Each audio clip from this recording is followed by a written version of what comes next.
show us some of his new selections, and we'll see if we can fit some in Fall Square. We already carry some of his wines, and we're just anxious to try the new ones. Cool. Thanks. Yeah, thank you. My pleasure. Cool. Thanks. Yeah.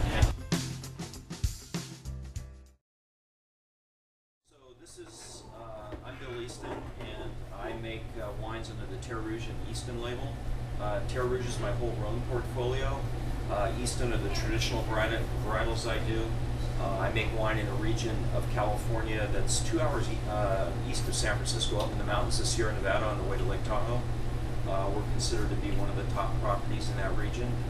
And Dan carries my wines and does a good job selling them, and we're showing him some new things today. Easton House is a second label wine I do. It's a great everyday drinking red. It's Syrah and Cabernet Sauvignon.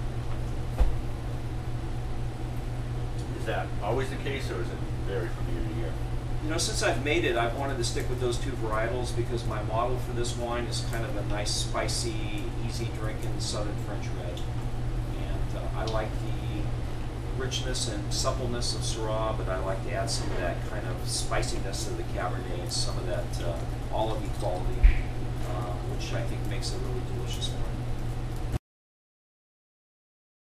So this is one of several other Syrahs we make. This is a limited production, single vineyard Syrah. This is the Sentinel Pyramid Block, and it's our oldest Syrah site. It was planted in 1983, and it's an Hermitage clone from Chapoutier, all in decomposed granite. It's in barrel for 2 years and then bottle aged. This is current release 2005. Okay, nice. Yeah. In fact, we skipped over the 2004 vintage. Because it was all together because it was released it, so we'll probably go back and release it after the 05 because it was so closed in. Yeah. Syrah is still the next big thing, right? Has been for. It's worked forever. for us. I fortunately got on the train at the right time. I think a lot of people tried to jump on in the last few years and they've fallen off the train. So yeah. Well, I just remember before Pinot Noir got on. Everybody's always like, "Oh, Syrah's the next big thing." Yeah. We're going big. And it's always just kind of, I think it should be, because I think it's so versatile, and it's just the kind of wine that so many people enjoy. Well, it really works well with our food. You know, it's that kind of Mediterranean cuisine, North African, Southern French, Spanish, Italian. It works with all those flavors. Yeah, yeah. That's why I bring them a lot. It's pretty much my diet right there. And we grill a lot in my house. Me too. Yeah. They're really, well, they're really complex ones.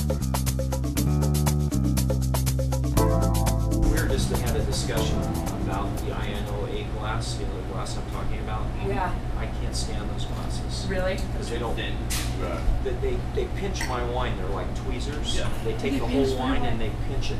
Yeah. And I make wine in a more traditional manner, which is not a lot of oxygen in the wine making, and they work totally against me on that because all these wines have been racked twice. We rack once after malolactics the first summer, and then we rack into the bottling tank. Okay. And these wines, all of them will age easily for 10 years, and they're great in restaurants because they can sit on the back bar for a couple of days and they still taste good.